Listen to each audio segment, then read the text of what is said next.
What about Dave Dudley? And it sounds as fresh as it did the first day it was recorded. Well, I have Dave Dudley in a safety deposit box as well. Oh. Not safe deposit, not a safety deposit box. That's a safety deposit box is where you keep your safety pins and stuff. No, it's a safety. I have it at the bank. You have your Dave Dudley records at the bank. Does that sound stupid? Oh, no. Okay. You're sure? Sounds perfectly normal. No, because I just see anything that is that exists that there is a threat that somebody would try to steal it or damage it. You should keep it in a safe place, and so I've taken that measure. In fact, just about the time I first made your acquaintance, I decided I would have to take that measure, so that nothing could happen to it, so that I would always have plenty of. I'm not going to do it. I won't play it. No, you thought I was leading into playing. Yeah, you know why? Why? Because I see the whole list flashing up on my screen, and you're just perusing it, just trying to figure out which one would irritate me the most. No, I don't play it to irritate you. Can I play the most sensitive song he ever did? This is the most sensitive. It's the stupidest song. No, it's not. It's sensitive. The man... He got what he got everything he had coming to him. His heart is breaking. Try to put yourself in his boots for a moment here. Now listen to this tale. Well, I had a few hours to wait while they loaded my trailer with freight. So I borrowed my buddy's old car. Hey, buddy. And drove down to the dance hall and bar. Yeah, there's a surprise. Wait. Don't fade it now. It's getting to the good part now, Dust. When I saw her, my heart almost stopped. It was my girl in some stranger's arms. Yeah, what's her name, Dave? What's her name, Dave? While the truck driver's waltz played on. Now here's the refrain. Listen to this man's voice. So drive my blues away and think of the love I have lost. How can you not be moved by that? Somewhere. Oh, I'm moving. Yeah, the jukebox is playing the lonesome old truck driver's waltz. That is just beautiful.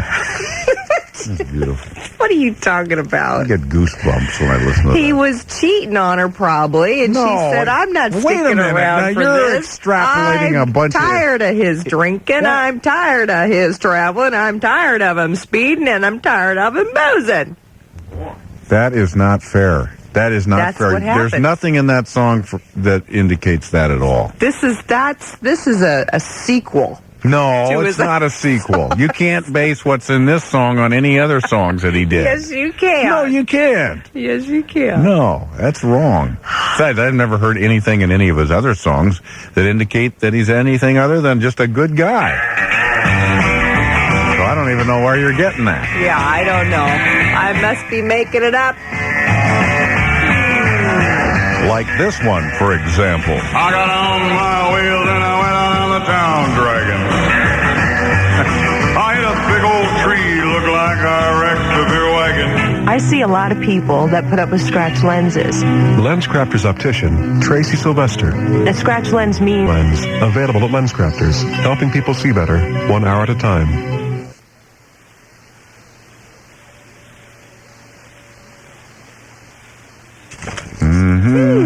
Oh. You know why that happened? Because of Dave Dudley? No, I think I screwed things up, didn't I, Dust? That's all right. No, it's not all right. It's wrong. I pushed a button that canceled out Dustin's button. We're still sort of figuring this system out a little bit here. Okay, now we can play that commercial. I need some pencils. Will you be using them for company business? Well, yeah. 1-800-750-1410. That's 1-800-750-1410. 15 minutes past 6 o'clock, The Buzz. And here we go again with Ann Silverman. Things are definitely heating up in places. We're seeing a lot of flashing lights in Tacoma, southbound 75. I'm Ann Silverman on the Buzz, 100.7 FM. Thank you very much, Ann. 16 minutes past 6 o'clock, 47 degrees. And John is calling from West Seattle. Hi, good morning, guys. Hey, John. Hey. Good morning. Hey, is Dustin there? Let's see. Yeah, I'm right here, John. Oh, there he is, yeah. Okay, I had a question. I heard there's a song by Dave Dudley. I don't know if you guys have heard of it or not, but it was called I Went to Bed at 2 with a 10 and Woke Up at 10 with a 2. Have you heard of that, Dustin? No, but I'll tell you, Dave Dudley, when he was on our air, when we interviewed him, talked about a box set coming out any time now. So we're looking for it, and as soon as we get that box set, we'll look for that particular song, but I don't know it. That sounds like a dandy. Now, what there. exactly does that song mean, John? Well, do you want to really know? Do you think that's prudent to find out what John meant? He's talking about a woman, isn't he? He's not talking about I don't know. Currency, is he? No, he's probably talking about money, denominations of money. No, don't you suppose that's what he's talking about, John? Yeah, I think so. Yeah, that's all. See, there you go again, Lisa, just jumping to conclusions. Lisa. All right, thanks for clearing that up My for me. mistake. Thanks, John. Thanks for your call this morning, too. Thanks, Casey John. is out in his car right now. Hi, Pat and Lisa. How are you? Hi, Casey. Good. Hey, I just heard you playing some country western songs there, and I thought... Yeah, we're sorry about that. Well, that's quite all right. I'm not. I thought you might be interested in hearing about Anderson's version of We Called It Quits. Have you ever heard that? Lynn Anderson? Bill Anderson. Bill Anderson's We Call It Quits. Do we have that done? No, we got Still. We got the song Still. Dustin will go dig that out. What's the story on that? Well, there's not a lot to tell. I could sing you a quick little refrain. Oh, okay. That'd be great. Okay. We called it makeup, then we called it makeup. Suddenly we quit. We called it makeup, then we called it breakup. Suddenly we called it quits. It sounded like. and maybe you can't appreciate it quite so much as because you're not actually listening to the artist. But I'd be happy to get you a copy, and I think you'd really like it. That'd be nice. I appreciate that, Casey. That'd be nice. This is Bill's best-known song. Far apart. Bill Anderson, 1963. Still. This is another one of those songs of heartbreak, Lisa. This is a man in pain. After all this time, you're still on my mind.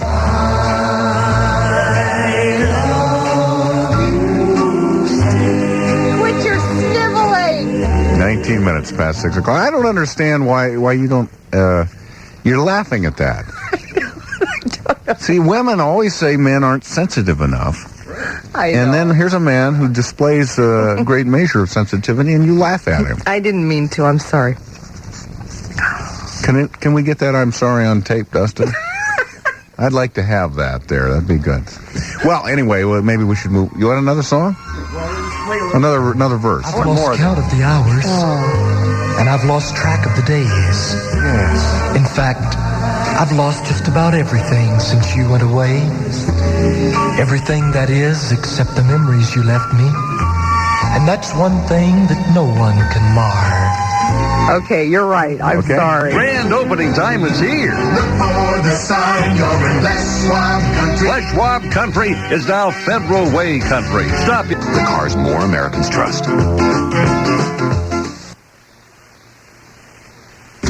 Can't get my mic open there. 21 minutes past 6 o'clock. This is The Buzz, 100.7 FM. Pat Cashman with Lisa Foster. Taking care of a bit of old business before we resume here, Lisa. Yeah. Yesterday, and I didn't really mean for this to happen. It became kind of a cause celeb out of the name of the Bellevue police officer who does the Crime Stoppers Watchers, report. Yeah. King County Crime Stoppers report, and it's a regular feature. You hear it on the radio, all kinds of radio stations actually, all the time. And it wasn't really a complaint. It was just more of an observation that it was difficult, at least for this listener, me, to be able to understand his last name as he pronounced it, because he would say it so quickly, kind of throw it away. I could never make it out. And that's all I was saying. And I was just like, I was just basically saying, what is his last name? And we you know, this is the deal. And again, if you listen, it's a little hard to make out. This is Lieutenant Bob Warren of the Bellevue Police Department. See, what is that? I mean, I can't make out what he's... Lieutenant Bob Warren of the Bellevue Police Department. I get the Bellevue Police Department, and I get the Bob part, but I just don't get the last name. This is Lieutenant Bob Warren of the Bellevue Police Department. Man, this was bugging me all day, and we got some calls and some speculation, and apparently later in the day, the lieutenant himself showed up at the station. This is Lieutenant Bob Warren, WUORENMA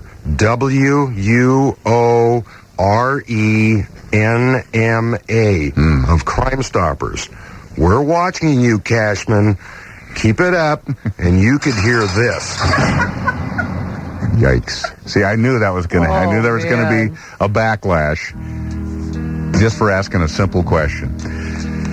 There is some surprising news. I could not see this coming. I think this is going to stun a lot of people out there. I hope you're sitting down, especially if you're driving. After just 3.5 months of marriage, Oh, no. Tonya Harding has filed for divorce. She intends to focus on her skating comeback. There are irreconcilable differences between her and her short-term husband, Michael Smith. They were married December 23rd on a yacht in the Willamette River. That sound can only mean one thing. Sonny Kobe Cook and her price-cutting chainsaw. April's here. It's tax time. And to keep customers coming in the door, we've got to do something drastic with prices. Yeah, well, just be careful with that. Okay. Size mattress for $89? Sleep Country, USA. Buy a mattress anywhere else. Beauty Rest and Posturepedic mattresses are also on sale at all sizes. Something to laugh at. Sinbad, check me out on HBO. It's 6:26. Going to take a couple of minutes here to talk to the director of the new Miramax comedy, Flirting with Disaster. His name is David O. Russell, and I've been seeing some wonderfully good reviews nationwide for the film. Basically, this is the question. Would you want to know you were adopted? And if you found out, would you want to know who your birth parents are? Well, David Russell's new film is about a man who did find out, does want to know. It's called, as I said, Flirting with Disaster. It's about finding out who you came from and learning a few things about life in the process. David Russell joins us on the line for a couple of minutes. Good morning. Good morning. You're no stranger to looking at things in a different way. Your last movie was called Spanking the Monkey. That's right. And it was about a college kid who was a little too close to his mom. Why did you choose that story, and how is that a fairly unpleasant theme? I mean, to most people. How did you figure out that could become a funny movie? How did I figure out Spanking the Monkey? Yeah. I just saw that idea, Pat, and I said, box office. It's going to be the next best thing after Die Hard. It was just obvious to you. No, I wanted to write something that I thought would be startling and powerful and interesting in a new way.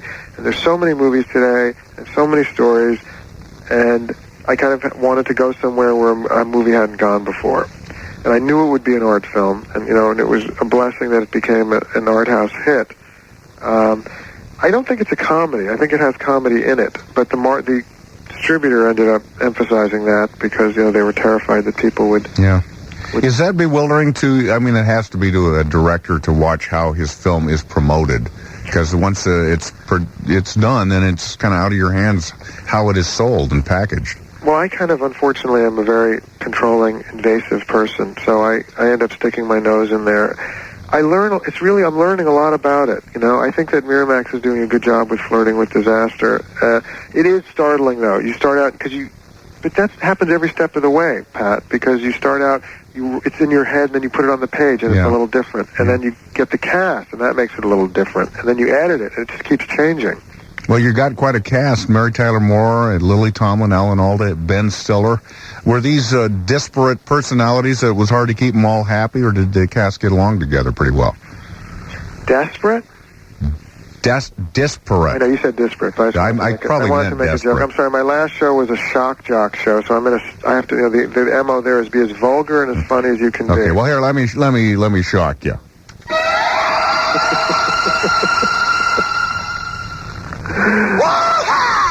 Okay.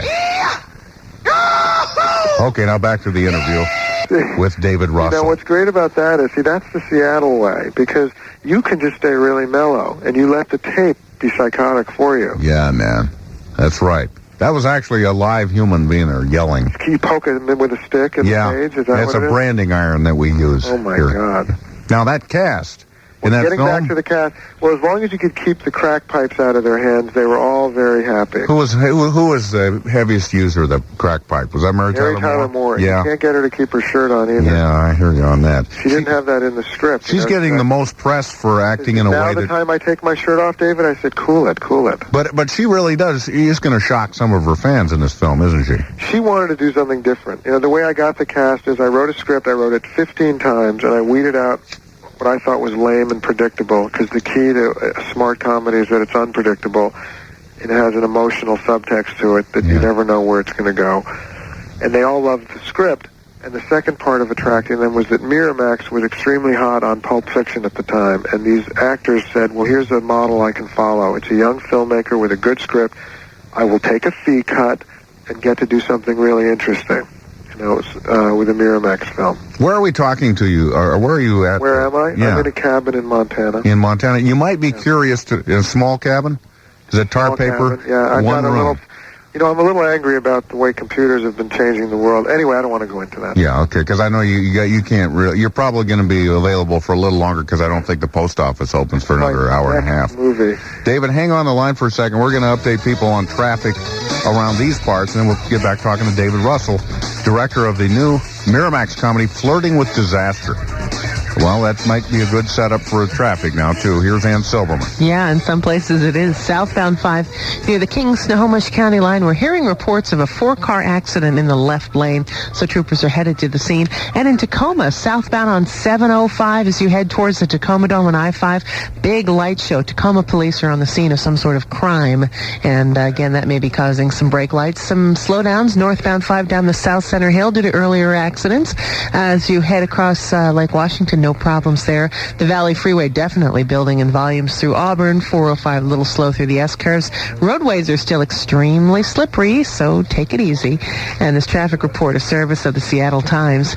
It's Thursday. Have you made your plans yet for the weekend? Pick up today's Times for Tempo, your guide to entertainment at newsstands everywhere by noon, or call 624-READ to subscribe. The buzz on the weather, morning rain, a little light, but that'll increase by this afternoon. Highs 55. I'm Ann Silverman on the buzz, 100.7 FM. Thanks, Ann. 47 degrees outside, talking to David O. Russell, the director of Flirting with Disaster. It's getting great reviews nationwide, David, and you've said in some of your interviews that this movie takes some elements from your own life. Yeah, my sister's adopted, and she had a sort of strange experience finding her biological parents. And, you know, I kind of merged that with my own experience in marriage and in relationships where, you know, you see a lot of couples in the film, old and young and gay and straight, and I find it interesting that the same roles seem to fall into a lot of couples where one person can be very impulsive and vivacious and another can be more responsible and controlling. And I also took my own fickleness in terms of thinking I should be somebody else or with somebody else or doing something else. I tend to jump around like that. What are you working on next? Next, it's about a Seattle DJ who starts sticking hat pins in people. No, it's about I want to alternate. I've been offered a lot of comedies right now, and I want to alternate and do something more serious. And it'll be a social historical subtext in a thriller, a period thriller, sort of like Chinatown. Well, good luck to you, and congrats on what looks like it's going to be a hit film for you. Well, thank you. Thanks. David O. Russell, director of Flirting with Disaster, and as you heard, he's thinking about making a film about yours truly, and I could not be more flattered.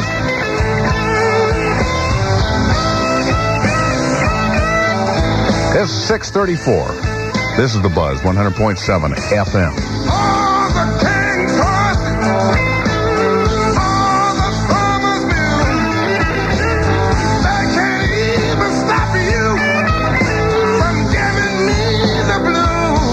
Stoppers here on The Buzz, 100.7 FM. You know there are a lot of pesky people out there. You know the type. The ones who walk into your office without knocking. The ones who are always passing their work off onto you. The ones who always take that last drop of coffee and never make a fresh pot. Well, there's one way you can deal with them. Me. Push those pesky people aside when you catch my show, The Tom Leykis Show, every weekday at 3 here on The Buzz, 100.7 FM. It almost sounds strange to say it, but I could be that little slice of sanity your workday needs. Kinda says something about where you're working. Something new and exciting awaits you at the Cloud Room atop the Camelin Hotel in downtown Seattle. To tell you about it, here's on Hotel. For reservations, call 682-0100. It's 6:35. Thanks for hanging out with us today. Brian is calling us from Issaquah. Hey, good morning. Hiya. I had a question about the cruise. My wife and I got tickets for it. Oh, great. I noticed on your guest list, Ann Silverman isn't going. Is that true? Well, I don't know that she's not going. You know, I'm going to just ask her right here on the air if she'll go with us. Okay, great. Yeah, next traffic break, I'll ask her. Okay. Also, I wanted to thank Dustin for something. Last week he sang a song, and I don't want to say the name, in reference to a country to the north. Yeah. Yeah. And talking about Greenland, I feel aren't you? very stupid admitting this, but I've never been able to figure out all the words to it, and I've always thought we stand on God for thee. Yeah, well, that's the way you do pronounce it that way, but it's on guard for thee, right? Yeah, and finally last week Why do you sing it that way, Hornby? What's that? Well, that's the way it is. As far as I know, I haven't seen anything else that tells. Oh, you think it's stand on God for thee? Is that what you think it is? No, stand on guard. Why do you say guard? I say guard. You say God. I do not. Yes, you do. Look what you've started, Brian. Sorry.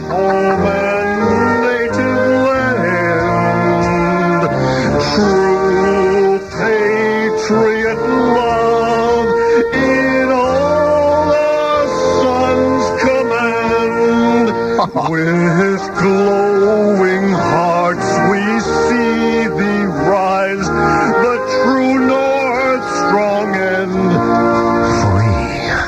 We stand on guard, oh Canada. You changed it. We stand on guard for thee. You changed it. Oh, Canada, glorious and free. Oh, Canada, we stand on guard for thee. Oh, Canada, Bring it on home, Dusty. guard for thee.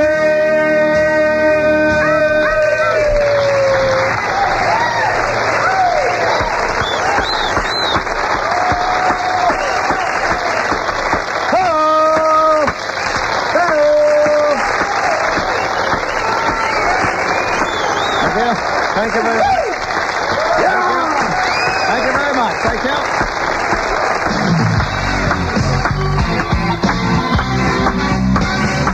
From the Ed Sullivan Theater in New York, The Late Show with David Letterman.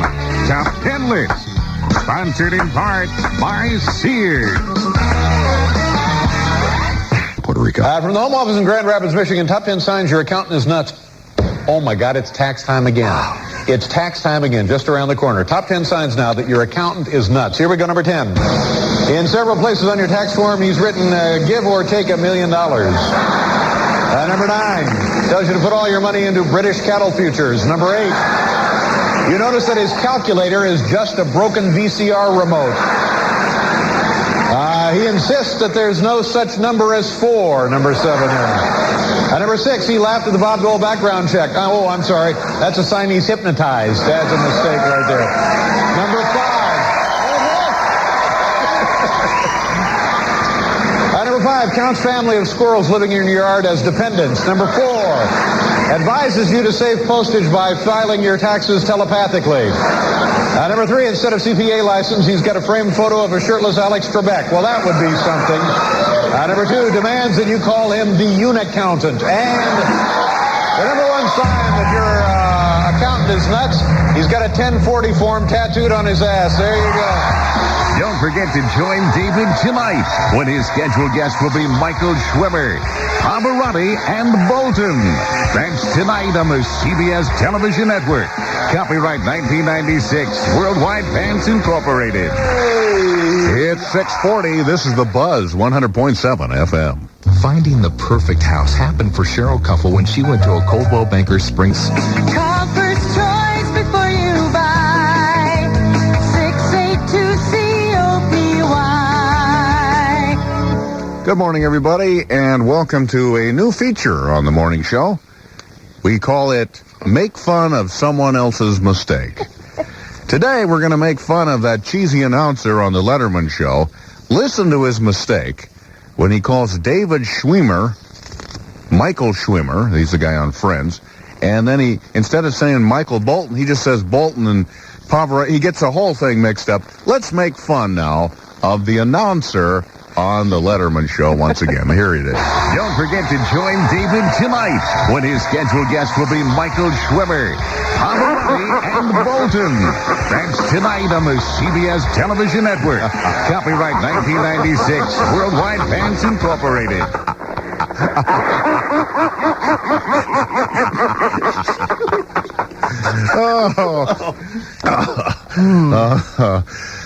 See, the reason we do that is we find that we can build ourselves up by tearing others down. You might try that too, folks, at home. Yeah, it's 6:43. It's so rewarding. It really is. Now, are you sure there's not really a Michael Schwimmer Well, performer? no. He wouldn't be the first name that they would mention as a guest on the Letterman show. Michael Schwimmer might be like some botanist or something, but he would be down the list of scheduled guests. That's true. So I'm sure... I just want to make sure this thing doesn't come back to bite you in the butt. No, it was just a boner. Just an announcer boner on his part. And that's why we decided to make a thing of it. Because that's who we are. Because it, again, what does it do? It makes us look like big men. Mm-hmm. To put someone else down. And that's why people have been doing it for years and years. Mm-hmm. It's the American way. It's 6:44. This is... Oh, what happened to the music? Oh, that was a mistake. That's another boner. That was another mistake. Oh, it's 2 in a row. Okay. I bet you feel like a real big man now, don't you? Oh, I'm huge. Take time out of your day. Take time out. That's what we need to do. No, here's what I'm trying to say. Be sure and enter the fabulous Pat Pack contest this week, courtesy of The Buzz. If you enter today, you can win a fun time with a memorable lunch for 2 at the Cloud Room in the Camlin Hotel. Or you can just go by yourself and eat twice if you'd like to. Now, in addition, you'll win a nice way to keep track of time, a 14-karat gold and blue lacquer Seiko desk clock from Alvin Goldfarb Jeweler. His family name is your assurance of quality and trust. To enter, fax us right here at The Buzz. We have a special fax... Uh-oh, another mistake there. That's another... You made another mistake, didn't you? When I think the music cut out again.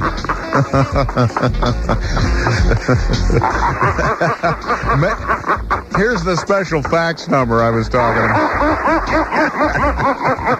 If I can even get it out. 421-500-5009. That's 421-5009. That's kind of a mistake, too, the way it said that. Or mail an entry to us at 1820 East Lake Avenue East, Seattle 98102. The winner picked by random drawing and announced tomorrow on this show.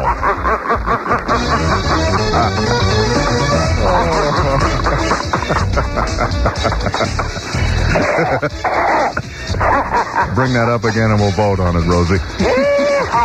Let's check traffic now with Ann Silverman. In Puyallup, just getting word of another rollover accident. This one westbound Highway 5. Rain increasing by this afternoon, highs of 55. I'm Ann Silverman on The Buzz, 100.7 FM. University of Washington physicians. Gate and South Center. 11 minutes before 7 o'clock on the Buzz. Dustin and I are just talking about our cruise coming up and what we might have planned for that. We'll have some hijinks. We try not to. I'm going to try not to just sit there like the dull, prosaic deadbeats that we are most of the time. We'll try to be engaging and witty, voluble, and pleasant, and well-groomed. I want to underline, we'll try to do all of that. You'll get that guarantee with Lisa Foster, but it'll be a little more of a task for Dustin and myself.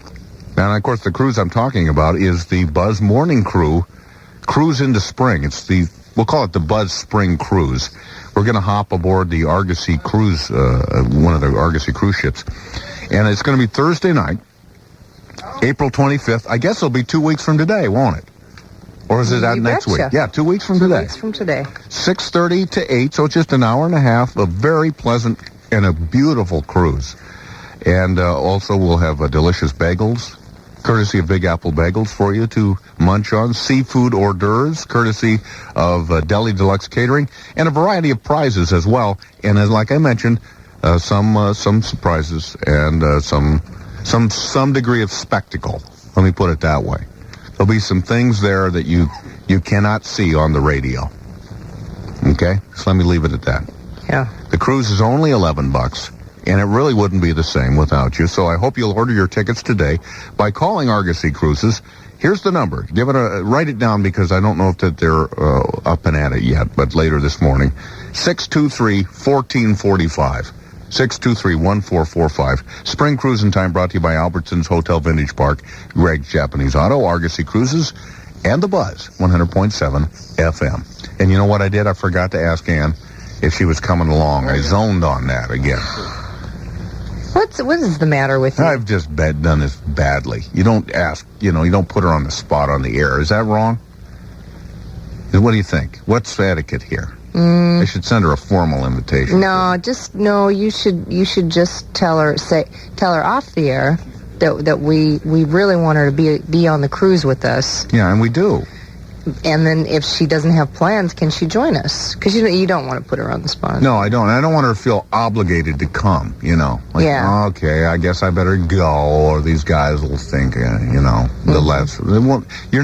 She's not obligated to come. No. You're obligated to come. Who? You. I'm obligated to come? Yeah, you have to come. You have to go. Hornby has to go. But the thing is, we want to go. We've been pestering them for a field trip for ages around here. Yeah, no, we just never get out. So no. Yeah, but I will. So what are you saying? Next traffic break, I should ask her, or should I just call her up off the air? Call her up off the air and tell her that you want to invite her to the cruise. Good. Okay, in fact, I'm going to do it right now. All right. While you're doing the news. All right. Okay. Sounds good. Call her up right now. Well, jurors in the longest trial in King County history are going to be back at work later this morning. They're trying to decide what role one of the two defendants played in the murder of Seattle police officer Antonio Terry. And as they did earlier this week, jurors told the judge yesterday that they are still deadlocked. She again told them to keep on trying. And the Unabomber may have used information to target one of his victims that originally came from an Olympia newsletter.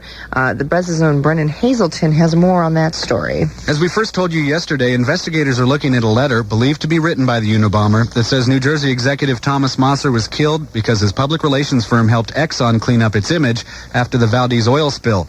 Now, there are reports that information came from the Olympia newsletter No Sweat News, published by the group Atmosphere Alliance. The article was later republished in Earth First Journal. But if Mosser was killed because of where he worked, it may have been a mistake. His company says it did not help Exxon with the oil spill. Brennan Hazelton for The Buzz, 100.7 FM. And the last pieces in the puzzle of a deadly ski lift accident at Whistler Mountain are being examined by engineers. Tests were conducted on the grip mechanisms of 4 high-speed chairs that plunged 3 stories from the Quicksilver lift cable. This happened on December 23rd, leaving 2 men dead. The results are expected by the end of the month.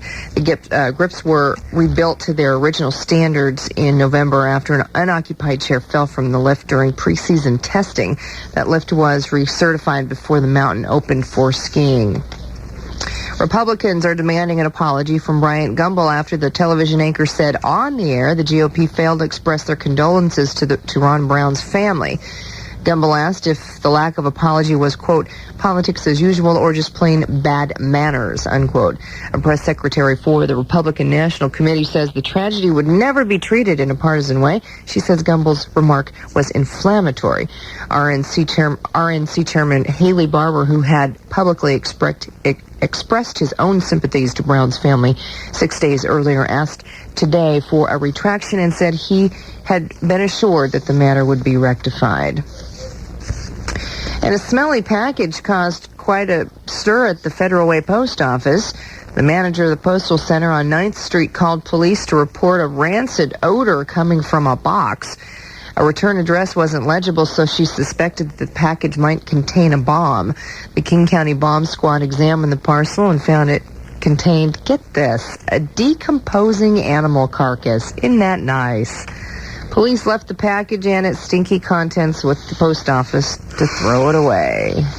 I know that smell. What is that smell?